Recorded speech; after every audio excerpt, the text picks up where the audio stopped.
Hello and welcome to this week's training. We are going to be talking about our continuous series about scaling your leadership capacity.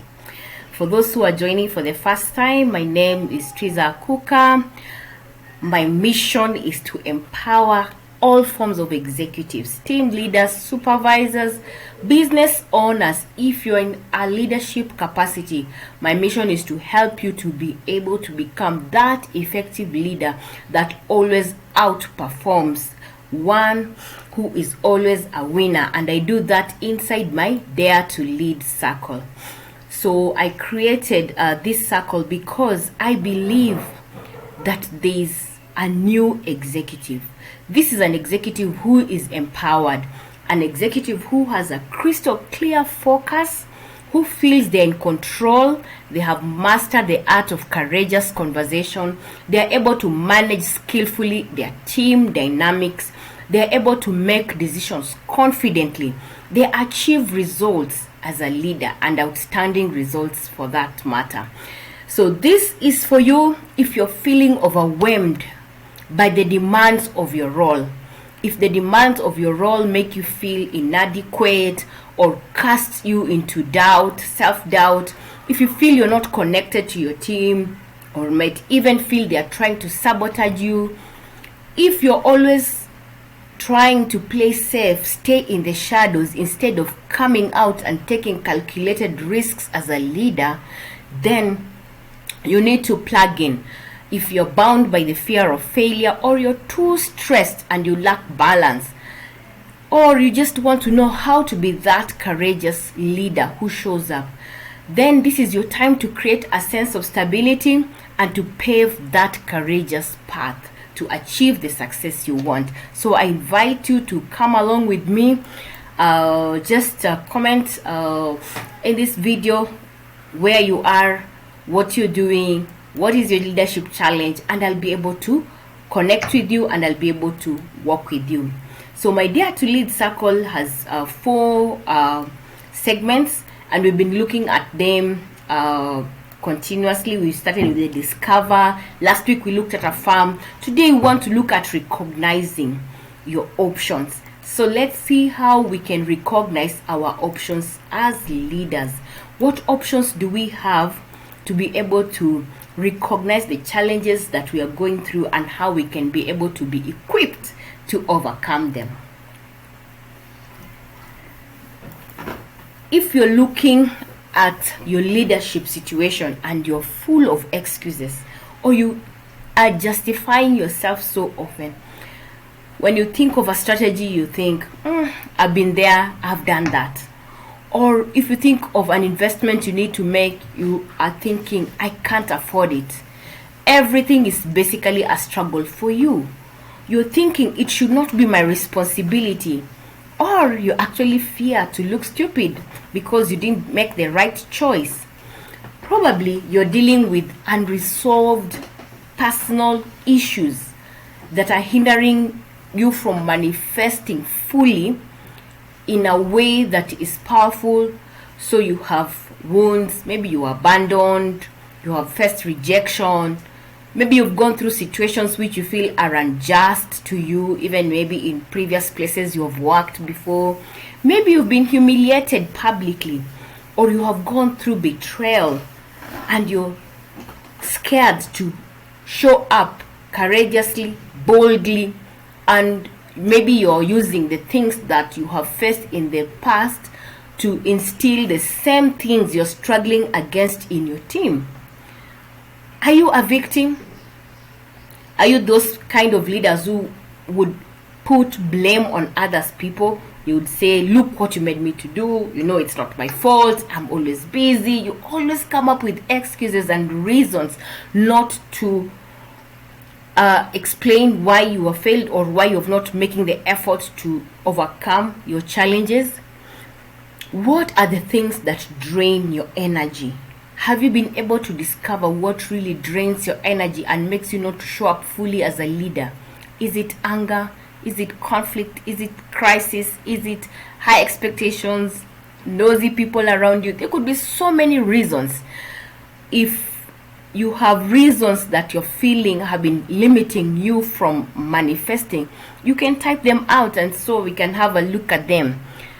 Is your life full of challenges? Do you lack clarity? Are you always filled with negativity, a lack of purpose, or just basically self-sabotaging yourself? These are issues that may be running through your mind. But if you look on the other hand, where do you want to be? You need to be in a place where, as a leader, you have crystal clear clarity on what is your purpose, what are you meant to achieve, where are you going, what are your goals, so that the goals can be able to be the building blocks to getting you to fulfill your purpose. You need to be able to know that by being able to unearth what your best version looks like. And if you're able to know that, you will be very confident and equipped as a leader. You need to be that confident executive who is fully in control. Team dynamics are always challenging, they are always complex.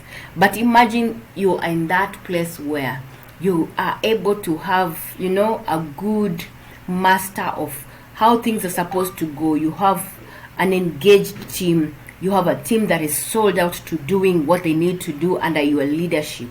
You are able to be confident in your decision making, and of course, naturally, you will achieve results. You will hit your targets. You will get your bonuses. You will be able to be that leader who leads from the front, not hiding in the shadows. You want to be where you have overcome all forms of anxiety. You have improved relationships with your colleagues, with your friends, and even with your family, so you're balanced all around. Also, you need to have developed a system of awareness. You can look at your whole work situation or your business. You can be able to know where to find leverage points, so you can know when you need to make the right changes at the right time, so that you can grow and develop all the time. That's where you want to be as a leader. And if this is not your reality, where we want to be is not what you're currently experiencing, it means then as a leader, you're simply groping in the dark. You're not able to recognize your options for success. That means you're highly reactive and you're not balanced in your leadership. And I have said this before, ineffective leadership is very costly. It will impact your bottom line, it will impact your staff morale, it will impact your whole organizational productivity. And a poor leadership culture contributes to very low retention rates, emotional well-being of employees, and it also plays a huge factor in employee engagement. I keep saying people don't leave organizations, they leave other people. If you create an environment that is not conducive, then people will leave and you'll not be able to achieve your results. So ultimately, if you're in the place where you don't want to be, facing all those negative things we've listed, your leadership is currently not working for you. And if you're doing the same thing, then you have unrealistic expectations and you need to change in order to be able to take charge of that situation. And this is why in my Dare to Lead circle, we have a segment I call Recognize. It's a holistic performance launchpad. We look at all the options that you would need to have in order to overcome everything that interferes with your leadership and can enable you to scale your leadership. So what are these? The first thing, like I said, if we look at the things that hinder us from meeting our full potential, most of it is mindset issues. If you are bound by fear, if you have anxiety, if you are unable to relate well with people, if you have self-doubt and a lot of negativity within you, if you're not clear about your purpose and your life's calling and what are your goals and everything else that you need, then you need to transform your mindset as a basic. And mindset is something that we keep working on, because every level we advance in exposes us to new challenges, and therefore it's a matter of keeping to learn. It's not something you can say, I've ever done a mindset course and I'm fully equipped and I'm fully sorted. I have come up with a 4-week course that is called Transform Your Mindset course, where I'm looking at 4 key elements: how you can become the best version of yourself, how you can awaken your true calling, how you can reset your mind, and how you can be 1% better every day. It's a very intense program that will enable you to be able to scale your leadership in a way that would just switch you to another level. I'm going to provide a link below this video so that you can be able to just click on it and be able to get the full details of how this 4-week course works and what is the overview, and you can be able to know how you will be able to be transformed, to be able to change your mindset to a winning one, a creative one that will launch you to the next level. The next thing that we want to look at is, how do you manage team dynamics? So in my holistic performance launchpad, first we have the 4-week course, and then we also have an extra module where we talk about team dynamics. You know, as leaders, we always experience a lot of things. We have a lot of things to handle on our plate on a daily basis. The team is looking up to you for guidance, direction, energy, ideas, structure. It seems like you're always receiving endless questions. How do we do this? Where do we go? What do we do? You feel like you're carrying the weight of everyone who is under you and looking up to you. And you know, as leaders, we all struggle with stress, with anxiety, and other difficult emotions because we are human. And it can be tough for you as an individual to know how to deal with these specifics and what will be the way to handle this. And also handle your people, because you have to manage yourself internally and also externally interact with your team. Self-awareness is very, very key. It will help you to know if you're people-oriented, if you're task-oriented. People-oriented people are leaders, those kind of leaders who will always look out for their team. And it's always good to look out for your team, but sometimes people overdo it, at the expense of getting the tasks done. You can be too caring and you don't get any tasks done.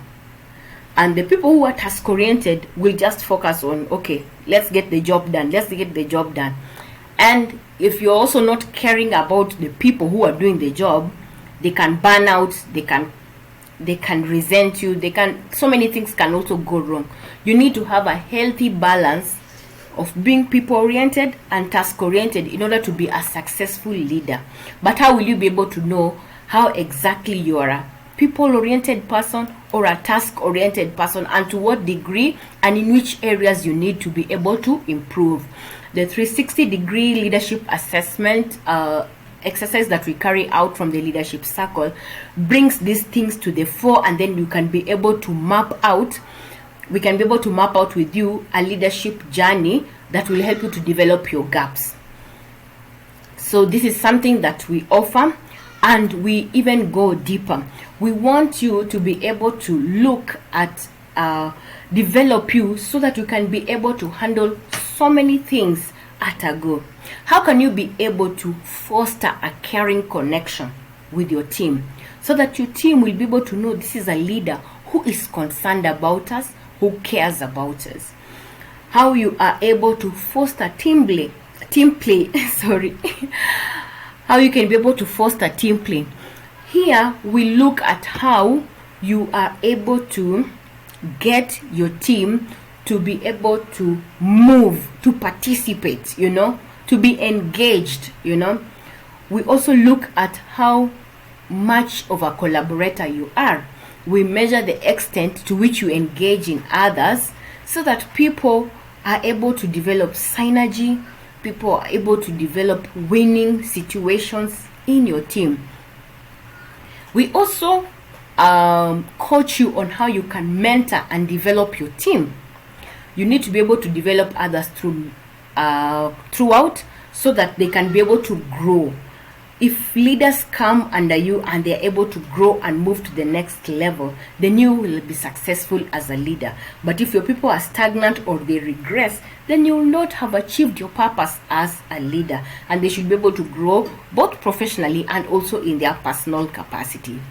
Then we also look at how you engage in interpersonal intelligence. How you're able to show up in your interactions with people. Are you able to engage in a very active listening mode? Are you able to handle conflict, controversy? How do you deal with the feelings of others? How do you manage your own feelings as a leader? Because all these are very key aspects of a leader, which should be covered and which should be looked at. The other thing is courageous conversations. I asked a number of people to come up who are saying they want to know how to be courageous as leaders. You know, when you're thinking of courageous conversations, you're thinking of mostly how to deal with conflict, how to deal with delicate matters. How do you approach those taboo subjects or very delicate, dicey issues in terms of leadership? You know, when we are talking about being a courageous leader, we don't just say go and do A, B, C. We really have to look at what are your current leadership competencies and what are your internal assumptions, because your internal assumptions play out a lot in how you show up as an authentic, courageous leader. Are you able to openly deal with relationship problems? Are you able to share vulnerable things, not your personal issues, but delicate issues concerning you or the team, to your team members? So you need to be able to know what would hinder you from manifesting yourself authentically in your workplace, and then now be able to speak them out. If you're thinking about it, are you able to talk directly over issues other people are reluctant to talk about? Can you speak directly without glossing over issues? You don't hide things, but you don't paraphrase in a way that someone does not get the true impact. Are you courageous in your meeting, in your interactions, be it with a client? I had a case recently where in my team we had a client who was abusive to my teammates, and they raised it up. But I was courageous to be able to face the client and tell them, this is not acceptable for us. You have to stand and say, we can lose this account, but we cannot tolerate abuse on our team members. And that needed a courageous it was a courageous act to be able to say, yes, we will confront it, even if we know this is quote unquote a very high profile client. So are you able to do that in all your interactions, to maintain your dignity and say what is needed to be said? Are you able to be a person who can manage conflict authentically? Are you able to provide full and direct feedback to others? Are you able to work out if there are any tough arguments that need to be made? Are you someone who would rather let problems fester and grow, sweep them under the carpet and not address them? Or are you a person who can be able to propose or advocate unpopular decisions, provided they are right and they need to be done at this time? So in this module, I teach you how to recognize what is needful, how to show up, how to be able to be in a place where you can prepare for that tough meeting or that tough conversation and be able to go forth and be able to do it, and do it with confidence and with boldness. And that is what I offer in my Dare to Lead circle. If I've talked about anything that resonates with who you are and the challenges that you're facing, do not hesitate to come out and let me know, so that we can invite you and have you join us in this Dare to Lead circle and take you on a transformative journey that will enable you to scale your leadership capacity. Thank you so much. Please do not hesitate to share this video with others so that all can learn who need to. Bye.